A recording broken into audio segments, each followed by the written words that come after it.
गवाह हैं इस बात के। अल्हम्दुलिल्लाह मैंने आपका मान रखा और अल्लाह ताला के फजलो करम से पाकिस्तान दुनिया की 7वीं बड़ी एटमी कुव्वत बन गया। इमरान खान को यानी सिलेक्टेड को जो लाने वाले हैं उनको भी शायद याद हो या ना हो, लेकिन लाहौर के मेरे भाई और बहनों, आपको जरूर वो दिन याद होगा जब भारतीय वजीर आजम वाजपेयी साहब इसी तारीखी मैदान में आए जहां आज आप हैं और खड़े होकर कहा, उन्होंने कहा कि हम पाकिस्तान के वजूद को तस्लीम करते हैं और पाकिस्तान का अपना मकाम है, अपनी मोहर है, पाकिस्तान की अपनी मोहर है। और फिर 2013 में आपने मुझे तीसरी मर्तबा वज़ीर आज़म और शहबाज शरीफ साहब को वज़ीर आला बनाया, तो आप जानते हैं अच्छी तरह से, मुझे याद दिलाने की जरूरत नहीं है कि पाकिस्तान अंधेरों में डूबा हुआ था। 20-20 घंटे की लोड शेडिंग होती थी, याद है ना आपको? 20-20 घंटे, और गैस की लोड शेडिंग से चूल्हे ठंडे पड़ चुके थे। हर तरफ दहशतगर्दी का राज था, रोज बम धमाके होते थे, हर तरफ बदअमनी बदअमनी थी।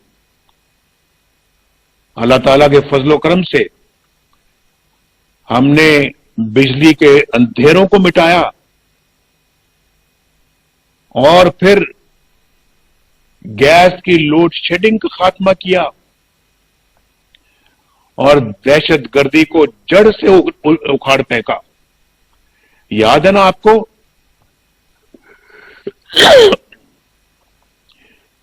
पाकिस्तान के दिफा को अल्लाह के फजलो करम से मजबूत किया। आज यहां से कुछ ही फासले पर, आप जानते हैं, यहां से थोड़ी दूर के फासले पर ऑरेंज ट्रेन चल रही है।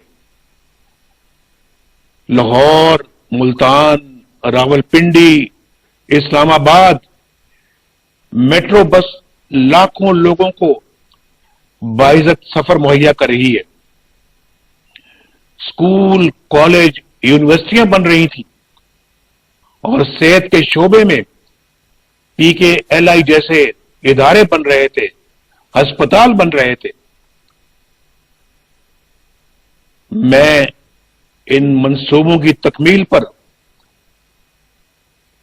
जेल में कैद अपने भाई शहबाज शरीफ को शाबाश देता हूं,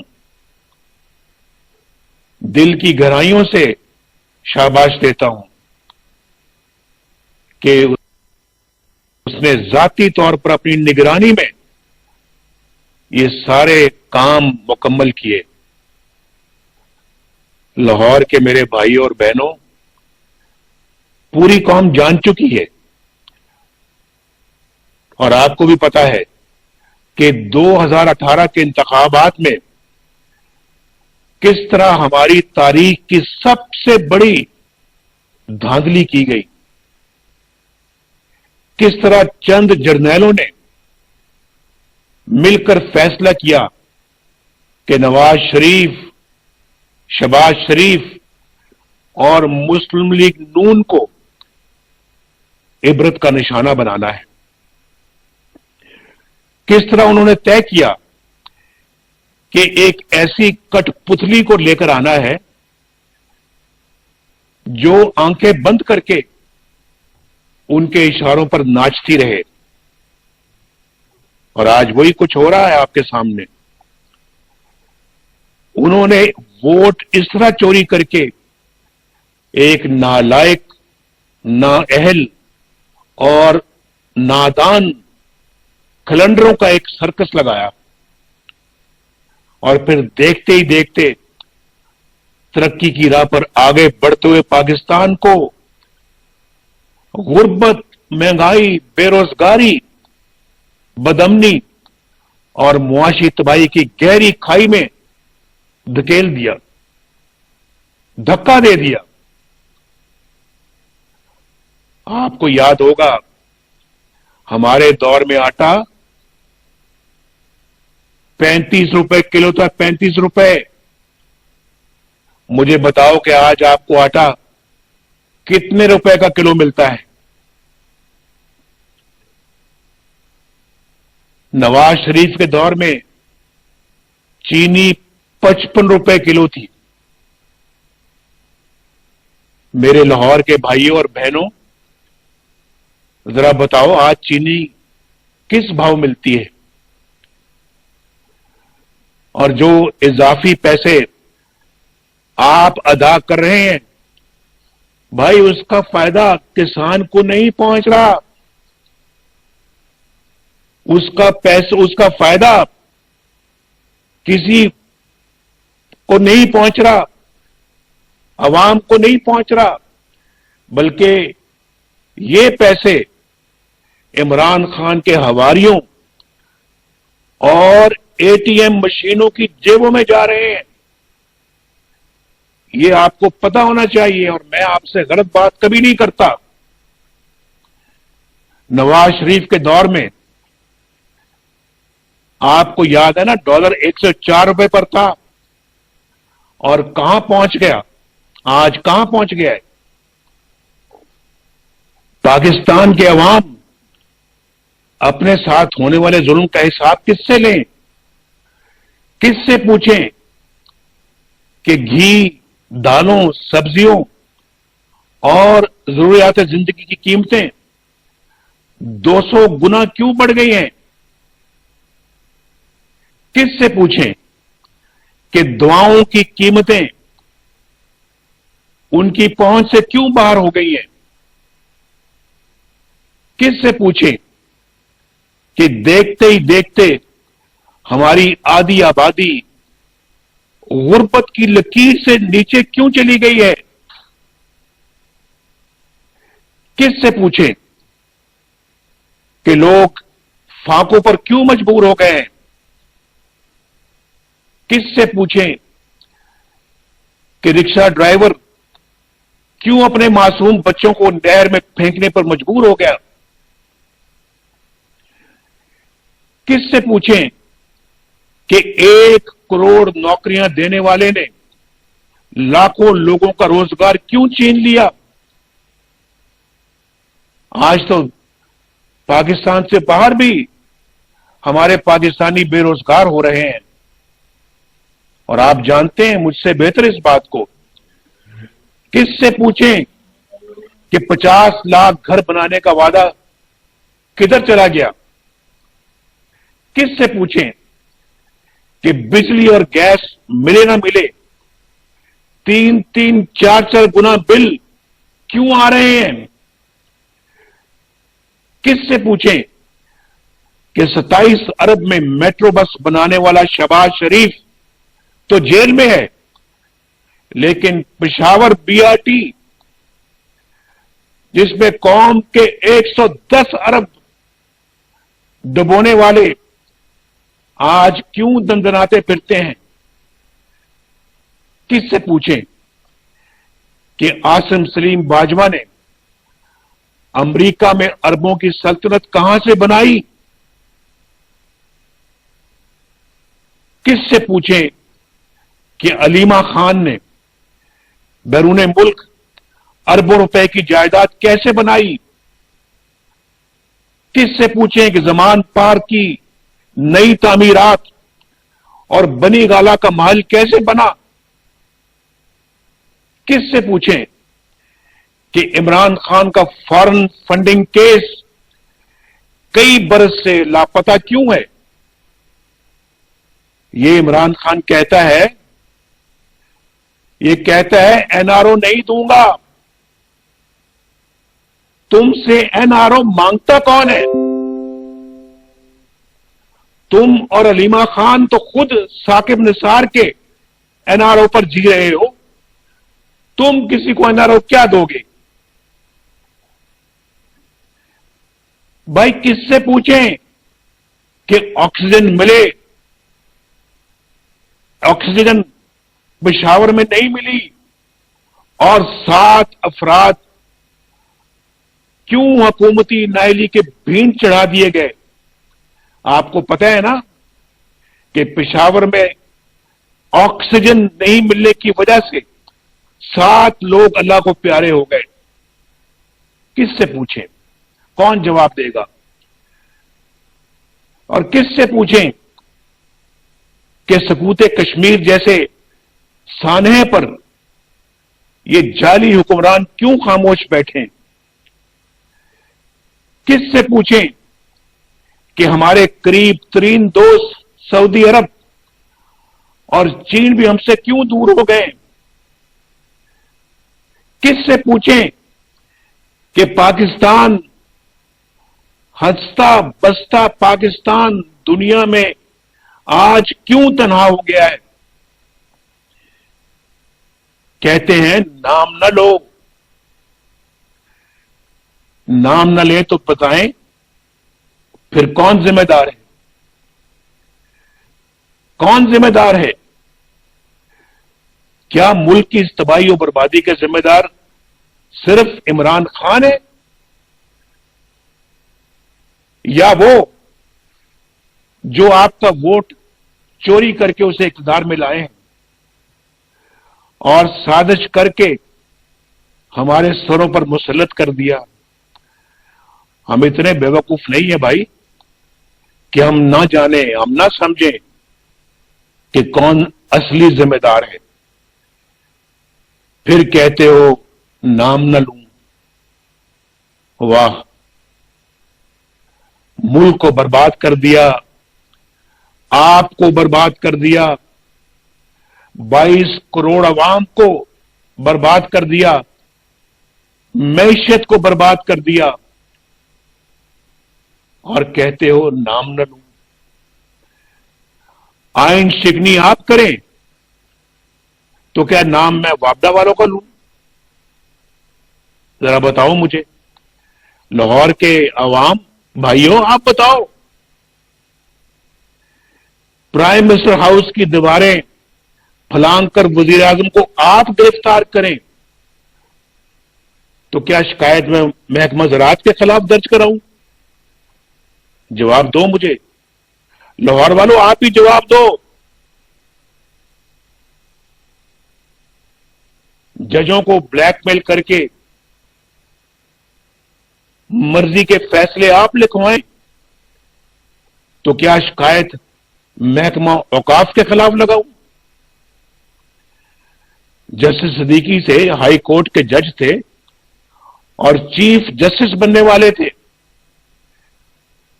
उनसे मुलाकात करके नवाज शरीफ और मरियम नवाज को सजा दिलवाने की फरमाइश आप करें तो क्या शिकायत मैं महकमा जंगलात के खिलाफ लगाऊं? इलेक्शन चोरी आप करें, आरटीएस आप बंद करवाएं तो शिकायत मैं महकमा सेहत के खिलाफ करूं? आप बताएं कि इन संगीन जुराइम की शिकायत फिर मैं किससे करूं? लाहौर वालों, मेरा जुर्म सिर्फ यह है कि मैं सच बोलता हूं और सच बोल रहा हूं। आपकी बात कर रहा हूं, आपका मुकदमा लड़ रहा हूं। चंद आइन शिकन जर्नैल अगर इसे पसंद नहीं करते तो ना करें, लेकिन नवाज शरीफ हक और सच बात कहकर रहेगा और कहता रहेगा, मगर 22 करोड़ अवाम को उनका हक दिलवाए बगैर, हक के हुक्मरानी दिलवाए बगैर पीछे नहीं हटेगा। इंशाअल्लाह।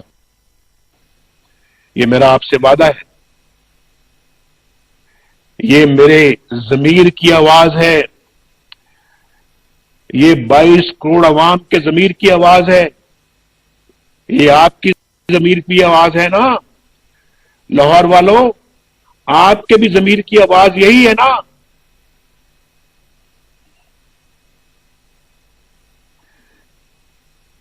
नवाज शरीफ क्या कहता है भाई, क्या कहता है? नवाज शरीफ का बयानिया क्या है? वही जो पाकिस्तान के आइन का बयानिया है, वही जो फौज के हल्फ का बयानिया है।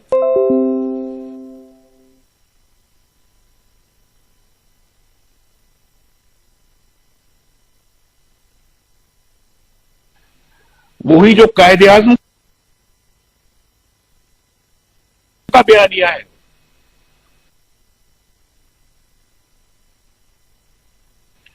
यही मेरा बयानिया है। आइन की ताबेदारी करो, अपने हल्फ की पासदारी करो, सियासत से दूर रहो, फौज के इदारे को अपने सियासी मकासद के लिए मत इस्तेमाल करो। एजेंसियों में पॉलिटिकल इंजीनियरिंग की फैक्ट्रियां बंद करो। इंतखाबात चोरी मत करो, वोट को इज्जत दो, फौज को मुतनाजा मत करो। मेरे दोस्तों, यही है मेरा बयानिया। इसमें अगर कोई एक बात भी मुल्क या रियासत या कौमी सलामती के खिलाफ है तो मुझे बताओ, लाहौर वाले बताओ, बताओ मुझे। लेकिन जब आप आइन तोड़ते हैं भाइयों, जब आप आइन तोड़ते हैं, जब आप अपने हल्फ की खिलाफ वर्जी करते हैं, जब आप 10-10 साल इक्तदार पर कब्जा करते हैं, जब आप मुल्की दफा के लिए काम करने की बजाय सियासतदानों को जेल में डालने के लिए दिन रात एक कर देते हैं, जब आप वॉर गेम्स की बजाय पॉलिटिकल गेम्स खेलने लगते हैं, जब आप हर अवामी लीडर को इबरत का निशाना बनाने लगते हैं, तो फिर बजा तौर पर अवाम को शिकायतें पैदा होंगी, फिर सवाल होंगे और सवाल पूछे जाएंगे। इन सवालों का जवाब ये नहीं कि नाम क्यों लेते हो। मैं अगर आपसे पूछूं, जब एक जर्नैल एक जज के घर जाता है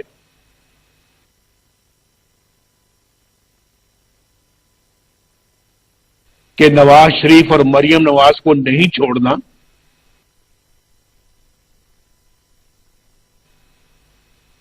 और ये बात मंजर आम पर आती है, तो उस जर्नैल के खिलाफ क्या एक्शन लिया जाता है? उसको तो उल्टा तरक्की दे दी जाती है। आपने उन अफसरों के खिलाफ क्या कार्रवाई की जिन्होंने आपके बकौल जज्बात में आकर आईजी सिंध को अगवा किया? कहते हैं जज्बात में आकर आईजी को अगवा किया। वाह,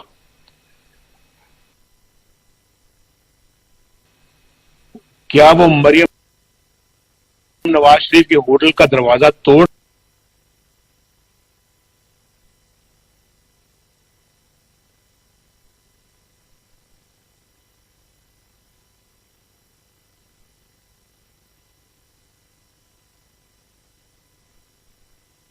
सब निकलेंगे अब मुसलमानों से कहूंगा कि वो पाकिस्तान को बचाने के लिए आज उसी जज्बे के साथ उठ खड़े हों जिस जज्बे के साथ आपके बुजुर्ग अपनी जवानी के दिनों में पाकिस्तान बनाने के लिए निकले थे। अब हम इस जाली सेटअप का हिस्सा नहीं बन सकते। अब यहां बैठना कौम से ज्यादती हो, बेकार जाली मुकदमात दर्ज करने के सिवा ये आपका कुछ नहीं बिगाड़ सकते। इनसे मत खौफ खाएं क्योंकि ये खुद आपसे खौफजदा है। इनको बताएं कौम के हकूक सल्ब करने का क्या नतीजा होता है। अपनी खुद मुख्तारी हासिल करें भाइयों, अपने वोट की इज्जत हासिल करें। यह आपको लेनी पड़ेगी, हासिल करनी पड़ेगी। क्या हम अंग्रेजों से आजादी हासिल करने के बाद चंद जर्नैलों के गुलाम बन जाएं? पूछो ये सवाल अपने आप से। क्या इस तरह की गुलामी आपको कबूल है?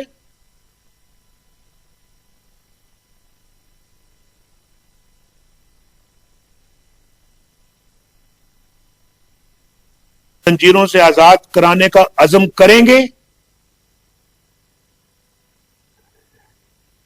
क्या इस नाकाम निजाम से नजात हासिल करने का अज़म करेंगे?